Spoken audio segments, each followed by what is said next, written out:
Welcome to the 131st episode of News Dump, where we run through the hottest topics in Lewis County news scene and discuss. I'm local man Aaron VanTuyl, joined tonight by Chronicle Editor-in-Chief Eric Schwartz and Chronicle Assistant Editor Isabel Vanderstoop. And we're joined in spirit by sponsors Summit Funding and The Roof Doctor. It's Monday, February 13th, and congratulations to Jared Wenzelberger on his all-time favorite football team, the Kansas City Chiefs, winning the Super Bowl. He's been a diehard Chiefs fan ever since, in his words, he realized Patrick Mahomes was good. Did you both watch the Super Bowl? That's a dig at Nightcrawler, isn't it? It is. Are you saying that he can't be like a tried and true from boyhood fan of the New York Yankees, Los Angeles Lakers, and Kansas City Chiefs? Well, it depends on how the rest of 2023 goes. But yes. I did watch the Super Bowl, and you know who I watched it with? Jared's dad. Oh, yeah? That's awesome. It was fun. He was screaming the whole time. That's good. Super excited. It was a great Are they time. all Chiefs fans over there? Yeah. Yeah. Are they all Yankees fans too? Not really. Not Lakers, as much, I Lakers don't think. fans?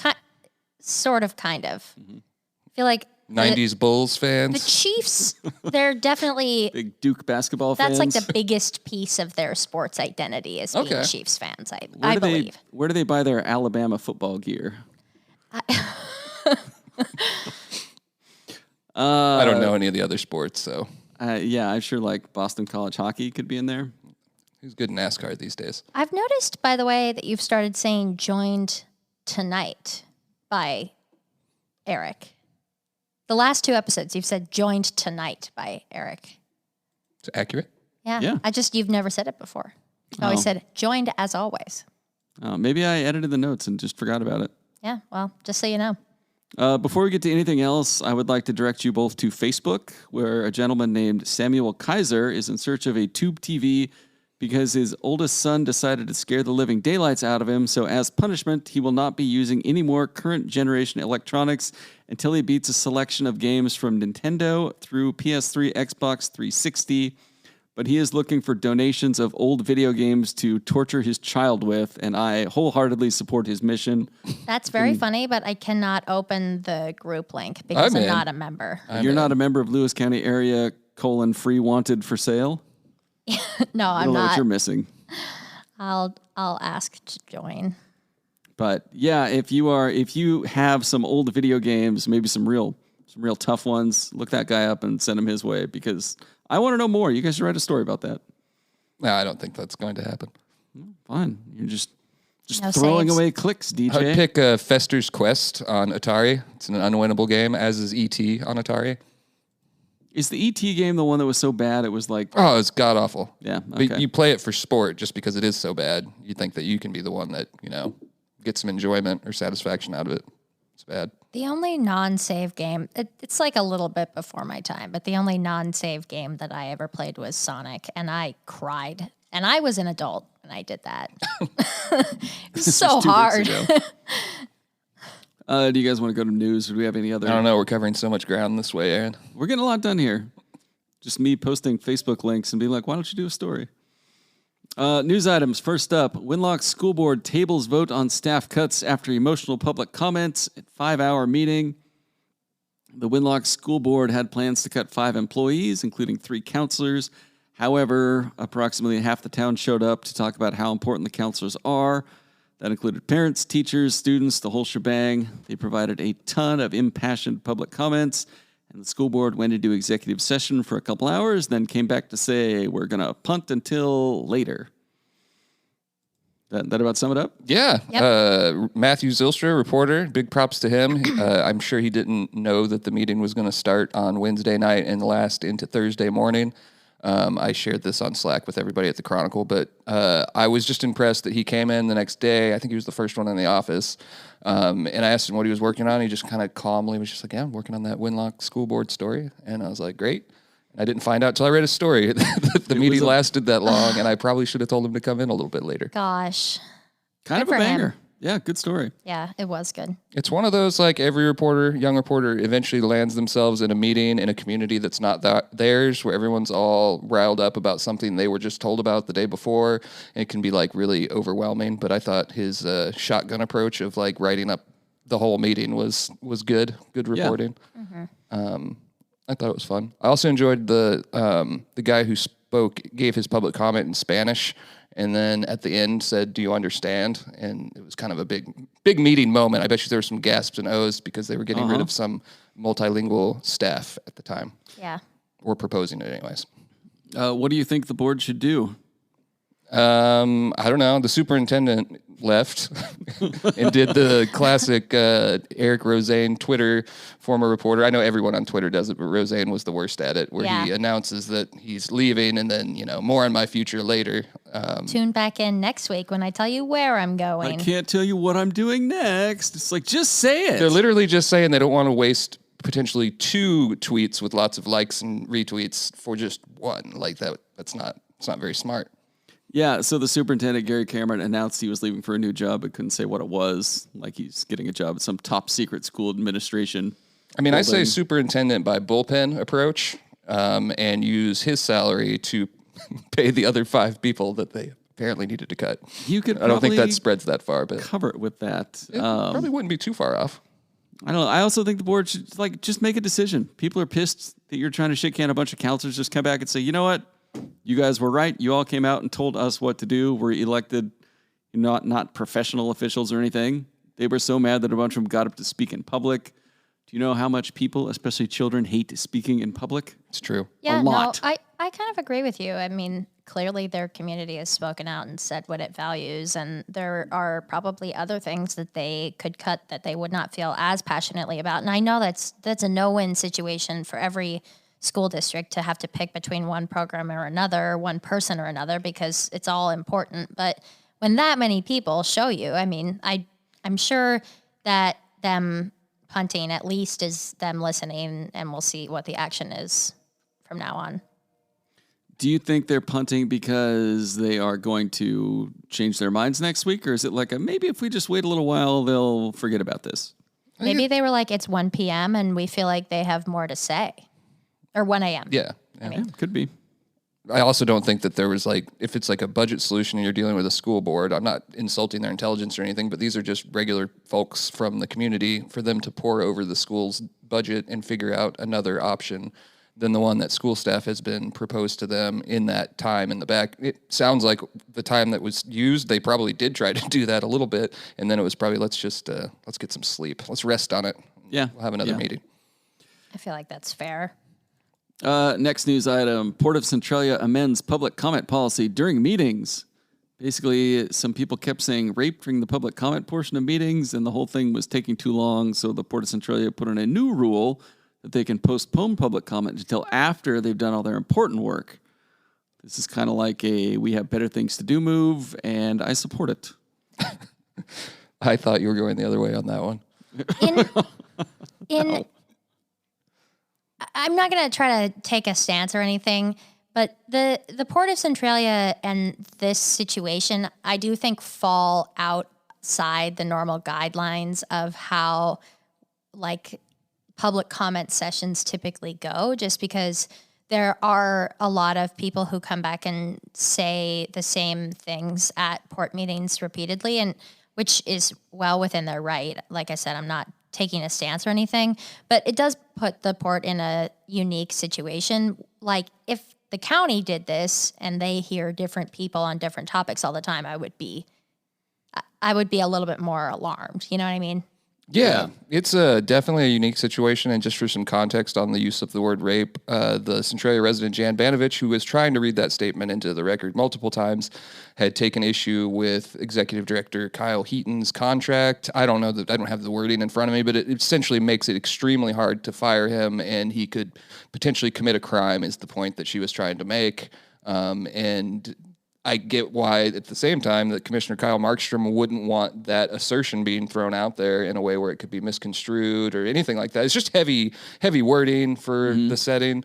And this is like, I'm telling you, it's Groundhog Day. Like every other Wednesday at the Port of Centralia, you have this group, same group every time that goes there. And I'm not saying their complaints aren't legitimate. They want more transparency, whatever.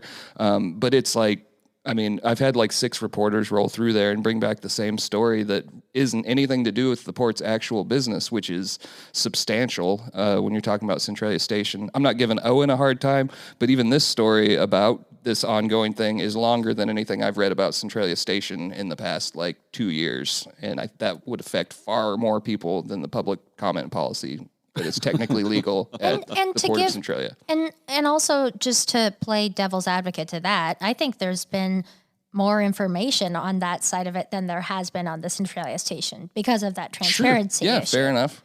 And, I it's a hard thing to navigate, and especially when there are, as it was in the last story, impassioned people every single time. But then there's also this group that's clearly doing positive work for the city. I mean, clearly they're bringing in a lot of business, and yeah, it's a very complicated. It's also political. thing. Like you can't, without being here for the entire time, no one would know that this dates back like 7 years, 6 years. Hurt feelings, politics. I believe the last person to run for a Port of Centralia commission ran on the platform, or part of the platform, is that we're going to fire Kyle Heaton. So I wouldn't expect him to look out at that crowd of people as a non-elected official and feel like being super cuddly about it. As cuddly as Kyle Heaton can be. I was going to say he's often, the cuddliest. But no, it's an interesting look. If you got a Wednesday off, 3:00, check the agenda, head on over there. I think this is like it's a really type small of room. story that's like best to witness, and then you'll have a better understanding of what's going on than reading about it. I agree with that. Can we move on from port business to... Never. All right. No, we fine. can move on. Next item, Historic Centralia Fox Theater on track for possible end-of-year opening. With a clear plan and nearly $1 million in funding secured, the theater could host events by the end of the year. They'll use $500,000 of American Rescue Plan Act funds, courtesy of the county, to finish protecting the facade and weatherproofing the exterior of the building. I don't want to be a downer here, but I feel like we've read a story pretty close to this every 3 years for the last decade or so. So it's kind of like your flight has been delayed half an hour of historic building renovations. I would agree that it's difficult to combat that, but I wouldn't want to minimize the work that a lot of people have put into it. Yeah, that's fair. But I don't think the public had an understanding, myself being part of the public, in what disrepair the building was, and at various points where they thought they might be done, and then they'd find, a wall that needs to be replaced, or something like Nazi that. gold, but there's really not a good rebuttal to that sentiment, though. That's what a lot of the commenters were saying as well. It's like they just want it to be done. We had somebody make the comment at the Chronicle of, it would be nice if the next call we got was tickets on sale tomorrow, for whatever event they have planned. It will be neat when it's done, though. Emily Fitzgerald wrote this one up, and it did have some really interesting stuff in it. The Chehalis tribe is getting involved on the funding side of it, and the chairman, Dustin Klatouche, is that how you pronounce that? Mm-hmm. Says, this is going to be amazing. Can't wait to bring my kids here. State Rep Peter Barnum there, of course. Joe Clark at Twin Transit. So there's some new folks with their hands on this. Debbie Campbell, former United Way director, is also working on this. And that gives me a little more optimism. Not so much that I don't think this headline might be written again, though. I think there have been a lot of people on this that have been good in the last year or 2 years that have been really focused on it. And I know it's one of those things in downtown Centralia that every single person who drives past it all the time is like, every time, we all want it. And I just kind of hope that that sentiment will prevail into a hopeful feeling and something that ends up being positive rather than more arguing about if it will happen or when. Yeah, I agree. What do you guys think will be open first? The Centralia Theater or the Hub. refinished hub? Yeah. Oh, I thought you were going to say the United Learning Center. Oh, is that still a thing? Yes, that's still a thing. Yeah, we'll see. It's been delayed. Oh. Which is probably for the best, because I don't know where we're going to put our tire pile when that's over with. Yeah. Yeah, tell me about it. Somebody I've been needs thinking to put about that on the every day. record. Next time there's a City of Centralia meeting, any sort of meeting where you can put the tire pile on the record, just say, what about the tire pile? That's Lewis County Solid Waste, and I could do it. Waste. I you could should. do it. Where are you going to put them? Just so we can go look look at them. if you bring that up, the obvious solution is 1 block north in the pool. The pool's not coming. Like, get over it. Throw the tires in there, for God's The sake. voters might decide that. We'll The voters see. have decided that. There's a meeting tonight, I think, on this very topic. Yeah, like a workshop. Yeah, they're going to decide whether to let the voters of Centralia decide this one. I just feel like, isn't that the same question they As asked in you the sit last? over there with your nice pool, I heard somebody at the He thinks proofing that desk. everything in Chehalis is mine specifically. Well, Well, I was in my office laying out pages weeks and weeks ago, and I heard the reporters talking about the pools, and the consensus was that Centralia doesn't deserve one. Chehalis already has one. oh, that was not it. That's what I heard as a Centralian. That was not it. And I heard Isabel say Bauer and Carolyn don't deserve to swim in their very own outdoor pool. I said No. nothing of Don't the they have sort. a hose? the only Carolyn that needs a pool is Carolyn Shaw, and she has one. It's true. A full aquatic center. And she's no longer alive. Nope. By Anyway, the way, are we just done? for the record, I said nothing of the sort. I would not have said that. That's what I heard. Bunch of elitists over there. Oh my You said gosh. nothing. You just flashed your Chehalis Pool season pass, I VIP membership. Do not have that. The only thing I have. No, Because it doesn't exist. no, I was just going to make a joke, but you Somebody can- was relating to me not so recently about how back in like the early 1900s, all the attorneys and businessmen lived in Chehalis and the working man lived in Centralia, and it's pretty much the same thing today. Yeah, I mean, This is a heavy topic to. Oh, do. I'm about to segue into the Centralia massacres. So I'm just joking. I'm just joking. Let's is- move along. let's talk about a lost cat. I have a lot of feelings about this, but I just don't I'm feel like tongue they in should be cheek. discussed. I'm tongue in cheek. Okay. Tongue in cheek. Okay. Lewis County Fire District asks community for help finding owner of rescued cat found in semi. Trucker in Napavine found a cat on his truck, and Fire District 5 sent a crew to check it out and take it to the vet. The cat's friendly, and they want to find it a home. Fire Chief Dan Mahoney said the cat cannot remain at the fire station as this is only a temporary solution until a possible owner, who hopefully sees the story, may come forward to claim her or until a new family is found. Oh, you didn't mention it is a female tuxedo cat, which is rare and adorable. And also just like Emily Fitzgerald's cat, and she wrote this story. Is it Emily's cat? No. Are you sure? Yes. Is Emily sure? Yes. That would be like an M. Night Shyamalan plot twist. It was my cat all along. Emily Shyamalan. shows up. That's my cat. How'd you get to Napavine?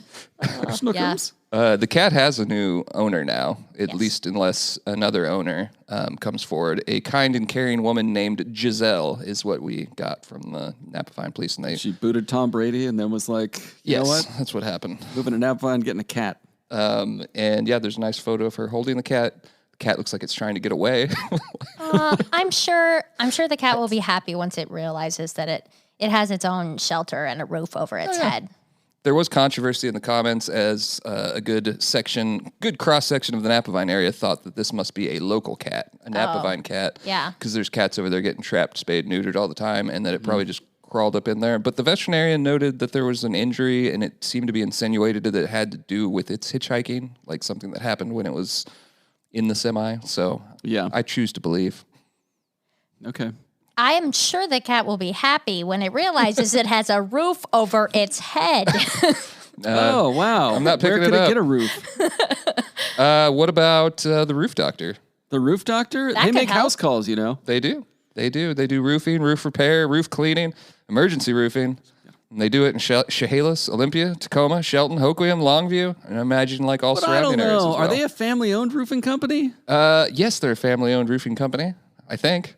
They have been since 1959? Is Yes, that they what you're have telling been me? since 1959. And you can contact their roofers in Chehalis today at 360-736-0246. And since you guys aren't a fan of the reviews, I won't read them, but I will say Stony B gave it 5 stars. Stony B. Whoa. Stony B, Ken S, John D. There's nothing but 5 stars on here. Wow. But how much are the estimates?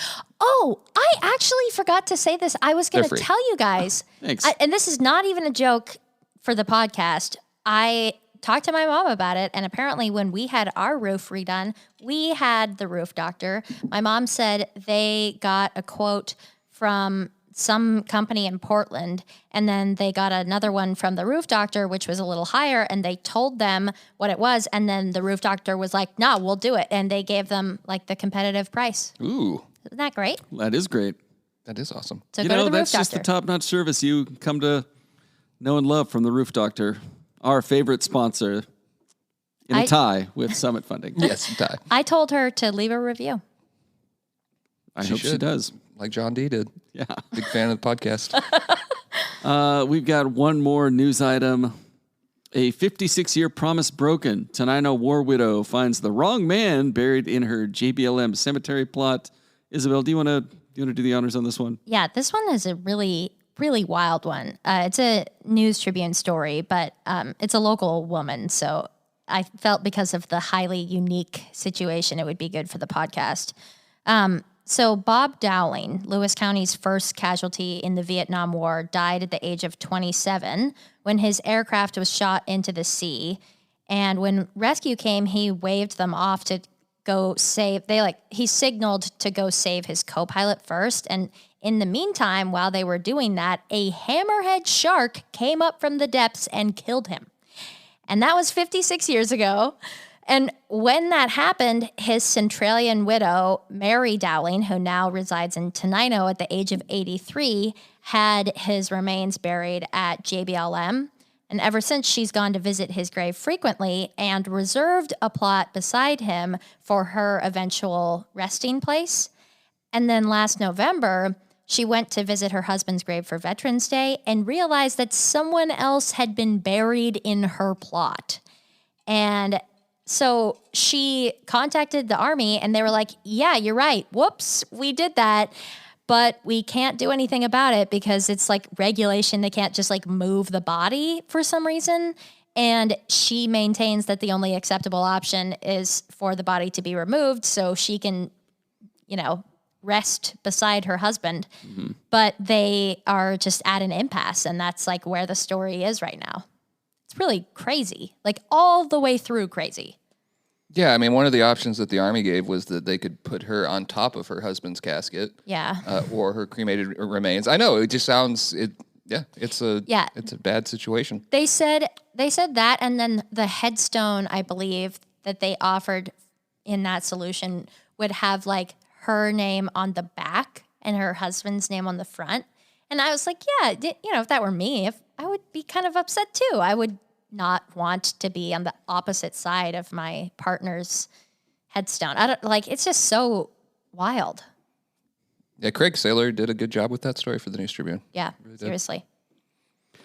All right, and with that, we're going to take a break, and we'll be back with segments in just a moment. Hi, this is Jasek from Summit Funding. Here's what a recent client is saying about us. Hi, this is Chad Taylor. Have you been thinking about purchasing or refinancing your current home? The team at Summit Funding is the best in class. Looking for a conventional FHA, VA, USDA, jumbo, or even a reverse mortgage? Trust the team at Summit Funding. Corley and I did, and we couldn't be happier. Thank you to all of our past clients. If you have any questions, give us a call at 360-330-4037. All right, we're back. It's time for segments. First up, we've got Tales from the Takes page, a.k.a. the opinion section. Our first piece is from Brian Mitke. He's got a column, Stunt Comedy, River Films, and More Opportunities to Emerge. He wants you to go out and do some stuff because there's some cool stuff out there. Yeah, Mitke's been wilding out. That's what it sounded like to me. He had a more accurate description of the Chehalis Basin Film Festival than we did last week on the podcast. No. Not hard Did to you do. listen, Isabel? I did. Some bangers in there, wasn't there? Yeah, I actually really liked There Will Be Flood. Yeah, I I laughed. thought so too. Any other opinion pieces of note? You were bashing on our letter writers and talking about how they can't even write anymore, and they're I sure all was. terrible, and they're reflective of the people of Lewis County who you loathe and resent. Accurate. And I was standing up for them during the break. You were not. And there were some good letters. My favorite was, and I had to throw some cold water on this one. You know how there's like every now and again a letter writer will get an immediate response and then immediately respond to that immediate response, and before long you've just got like a letters to the editor gunfight going on the opinion page. We had that with Marty Ansley, one of my favorite letter writers, as I've said before, because of his writing style and just clarity, and it's very easy to edit. He said that moral decay is not the cause of gun violence. After Bruce Peterson said it was, I have a letter sitting in my inbox from Bruce that says, you completely missed my point. So you have that to look forward to for Saturday. Can't wait. I love it when people like communicate with each other in the letters to the editor. It's like one of my favorite things. God, just meet up and kiss people. We Jeez. talked about the great Sudoku letter chain of 2021 before. Yeah. When someone said they were too hard, they were like, no, it's not. You just have to try harder. And they were like, I've tried. They were like, here's the link to a site where you can cheat. And then the lady was like, thanks. Yeah, sometimes letters to the editor resolve themselves in a cordial fashion. I but love often that they do not. your letters policy is flexible to every letter. Like I like that for that specific thing, you'll let people publish a little bit more often than others would in order to keep the like discourse going. I think that's I've had complaints about that. Marty actually complained, and I think it was about Bruce Peterson because he was like, you either have the policy or you don't, as far as what is it, 1 month? I should know the policy, right? 1 letter a month, I think. Yeah. And I'll waive that if there's no other letters. Like, I don't see the point of making this person wait another month if there's no one in front of them. It's not like a space issue. So. It's also one of those that's pretty clear because if you read it regularly enough, you will see the same names. So it's not like you've ever used it like to be more restrictive. You know what I mean? No. I don't know. It kind of sounds to me like selective censorship. What do you think? No. Oh, we can't hear you. I muted you. Quite the opposite of that, I feel. I unmuted you. Do you have a Thanks. response? Thanks. Good. Performative art here. It is, you know. Do you want me to drop some fart soundboard notes in there? I'm never opposed. There you go. That one is acceptable. I'm glad you... By the way, hit it.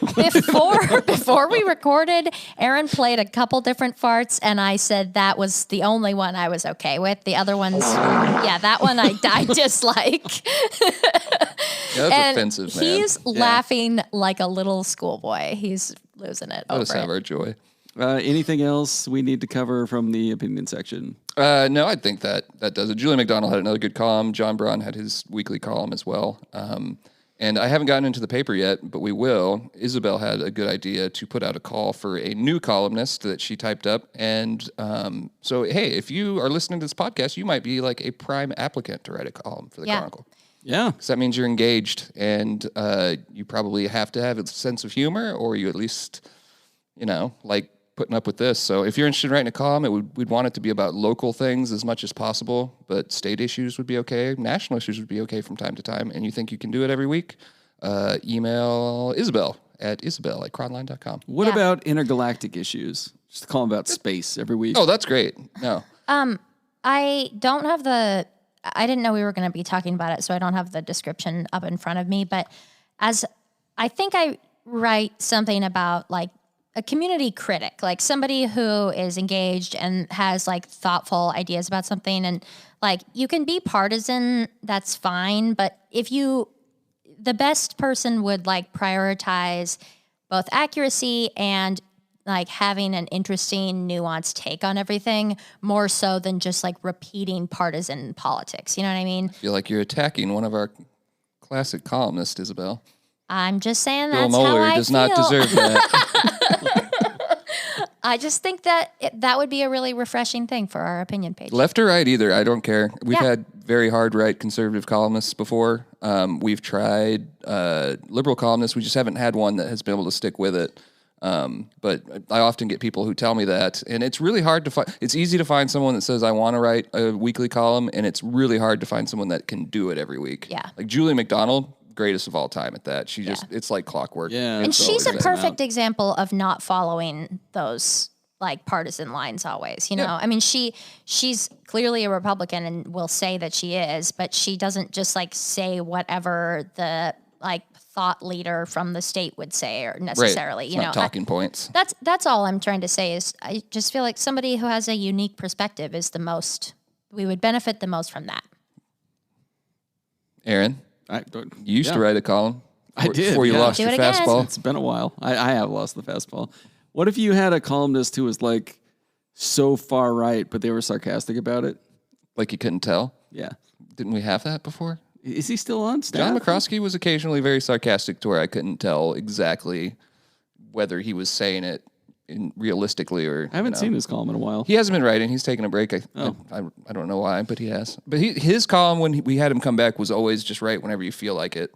Yeah. And so he obviously has not felt like it in quite some time. Well, I understand. If you The stick one with thing it, he and I agree on. if you stick with it for long enough, Our new columnist may even get to that status one day. It's true. Yeah, maybe they'll make a book out of your columns. Bring back power rankings, you coward. It was so much work. All that effort goes into these show notes. If it was about Sean Swope, you'd do it. I hate Sean Swope. Everyone. Blah, blah, blah. Aw. Anyway, People's Champion of the Week. The only nominee, Alderson's Awards West, celebrates 50 years of service to Lewis County. They're a classic. Tom and Karen Alderson and their son and daughter-in-law, Alex and Alyssa Alderson. And their employees. And they have employees. I'm just reading the cut line of the photo of the four of them. Yeah. But yeah, Alderson's been there forever. They're great. Yeah, I like the story. This is Owen Sexton. I like that they just noted that Alderson's work is just everywhere in Lewis County. I hadn't really thought about that, and it's true. Like any organization that needs an award or something like that, any school that needs some shirts or jerseys or whatever, like there's a reason they're such a popular business. They also ran a full-page ad with the full history of their business, which I thought was I love ads that are like good content, and it was just a full page of history, and I read the whole thing. I thought it was really cool. Yeah. So yeah, we hadn't won.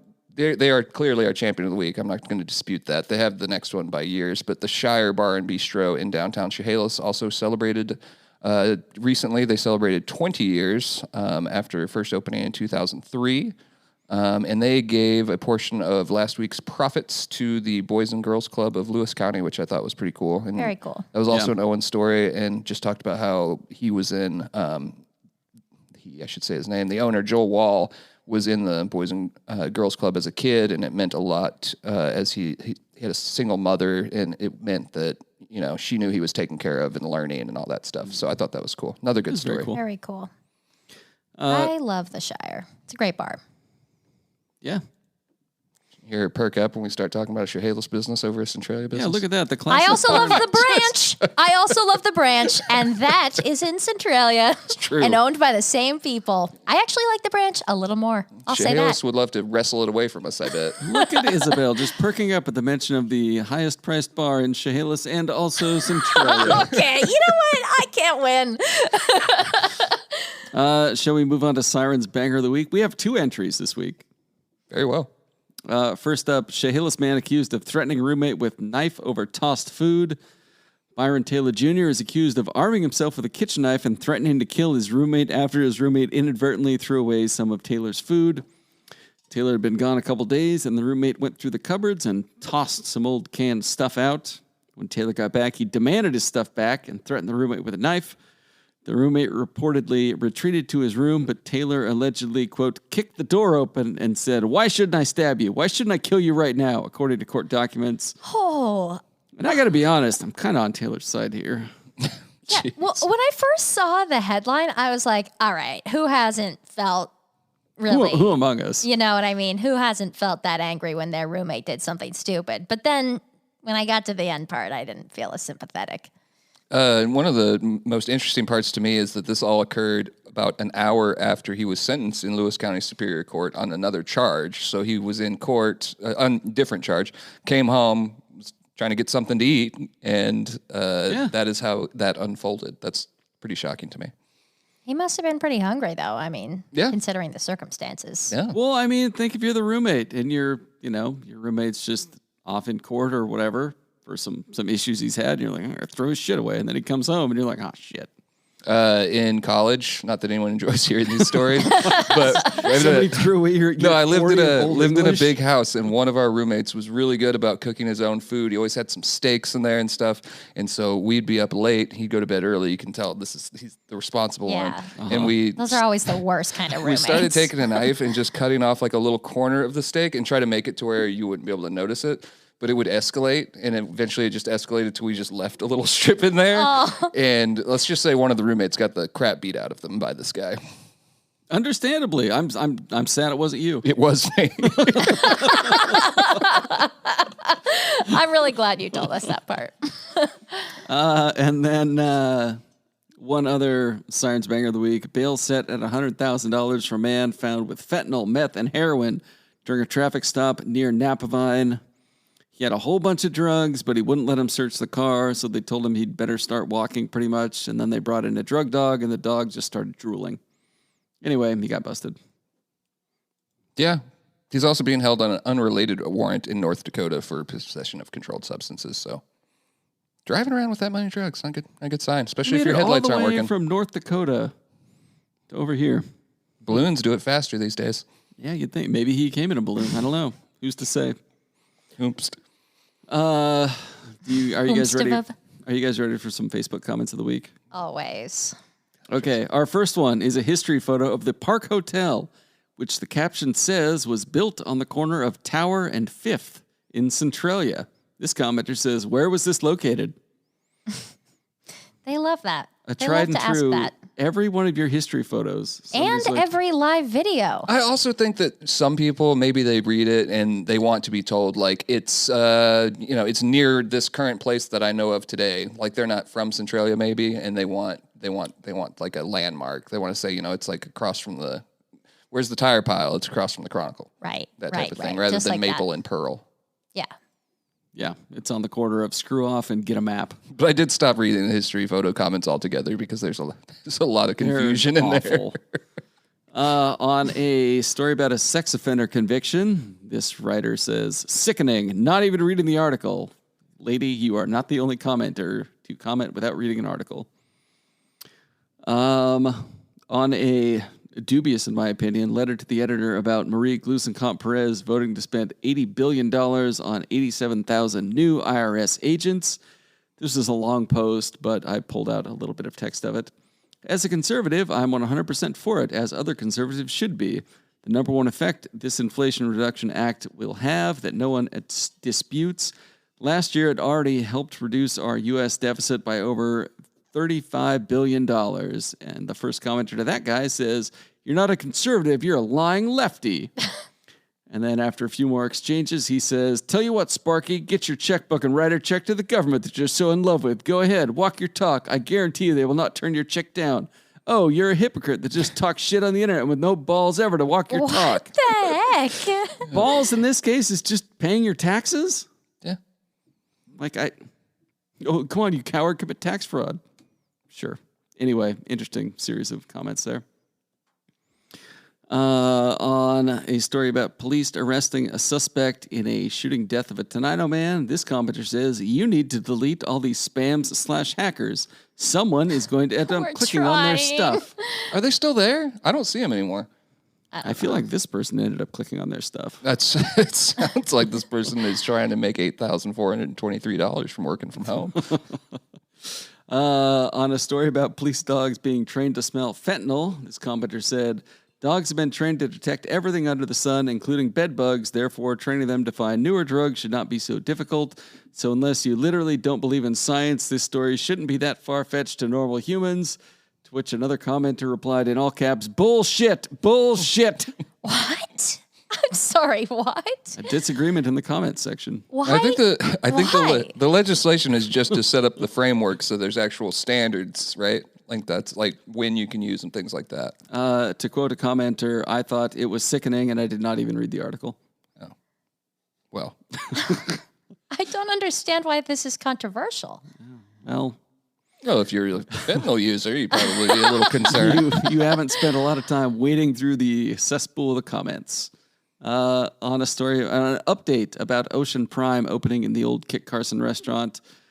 Comment says, yes, can't wait for all the wannabe next Food Network star food critics to try this place, then bash it like only Lewis County folks can, then wonder why we can't have anything nice and new besides certain restaurants/fast food joints. We have lots of nice and new things. Don't name this next business just because that's not fair. Okay, this next commenter says, I have never eaten at redacted. Chehalis business. And I will not. Chehalis Oh, business. gosh, you're loving it. And I will not. My friend went there and a rat ran up the wall across the beam and people were telling servers and they acted like it was a normal occurrence. I mean, we knew rodents were a problem in most of the restaurant industry, especially downtown areas, but ... You know what? I've had friends who worked at this business and I can attest to the fact that this is something a lot of people think and I still eat there. Well, You know what other local restaurant was famous for having rats in the kitchen? Kit Carson. Kit Carson. They named them. Yeah. you can name that one because it was in the paper. It's not a restaurant It's anymore. also not a No, restaurant. yeah, but it was also verified.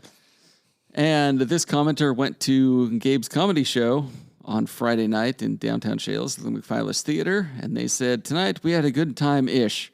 My company was great, food excellent, but I forget that comedians I've watched in Utah and Idaho had different standards and way more filters. I don't like swear words. There's enough other words to use that is not needed. I also don't appreciate some content at times. So would I go again? Not to this. I need a PG family comedy show. I feel like that's a totally honest, well-written sentiment. I don't know what's the problem that's there. What's the problem there? What's the problem there?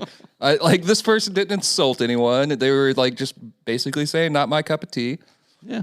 Unrelated, but I accidentally discovered in my Facebook feed that BYU has like a Saturday Night Live-esque show that they play. Oh my. And I watched it. It was pretty funny. It wasn't bad. It's like What were the Sunday jokes? morning. I don't remember the jokes, but Alive. I just remember I chuckled a couple times. I don't actually know when Mormons go to church. Why you Is it hate God Sundays? and good humor so much, Aaron? I don't hate God. Or What good happened to humor. you? And parades? Parades, man. I do hate parades. Parades? Not a parade guy. God? I feel like humor? the only time you guys have actually like responded to anything I've said this entire episode, it's been to diss me on Chehalis or money. I'm sorry. Yeah, that's fair. What's it's in okay. It's funny. tomorrow's paper? We talked about a lot of it. I want to say, let me pull up the homepage here and hope that it's working. We've got the Alderson's West story that we talked about. Our buddy Centralia Michael... business. A Centralia business. Yeah. Our buddy Michael Wagar, editor of the Daily World, sent us a story on advocates for Oakley Carlson, the missing Oakville girl, and some legislation from Rep. Jim Walsh that'll help safeguard kids. At least that's the hope. They had a demonstration on Friday. Cat rescue, which we talked about. There's a dodgeball tournament coming up. I was going to see if you guys want to get a team. I bet you Chad would spring for it, Chad and Corley. I want to. It's a fundraiser for Kiddin' Around. Do they go by Kiddin' Around 360 now, or do they just go Kiddin' Around? Kidding around, I think. Okay. I don't know. I'm not 100% sure on that. I know they dropped the downtown because originally it was something that was based out of the downtown Centralia area, and they wanted to expand efforts to be more like Lewis County in general. And it's like just like the idea is just to do fun stuff for families type thing. Yeah, and not just fun, but like enriching. You know, they ran the business week in the last year or two, so. That's right. So it'll be March 10th. It's going to be at 6 p.m. You can sign up or learn about it at Kiddin' Around. That's Kiddin, no G, just kiddin'. KiddinAround360.com. And it's $500 entry fee. So, You guys, not cheap. we It'd be need to fun. go and just like pone. You know what I mean? I don't think we would. I look around Come that on. Around the newsroom. newsroom. Who do you think is going to go do some poning? Josh Kirschenbaum, Josh. Alec Dietz, our two jocks. The two of them weigh like, Jocks. roll them together and you got like 280 pounds of action there. Maybe. Tops. Yeah, no. They're That slight would fellas. be. Yeah, for sure. I mean, it's not even just the newsroom. I don't see a whole lot of athleticism company-wide. Oh, come Isabel, on. Wow. Isabel and you guys both Shots fired athletes. at Brian Watson. Brian Watson, I'm sure, can ball. Yeah, he could ball. I know Rhonda could ball.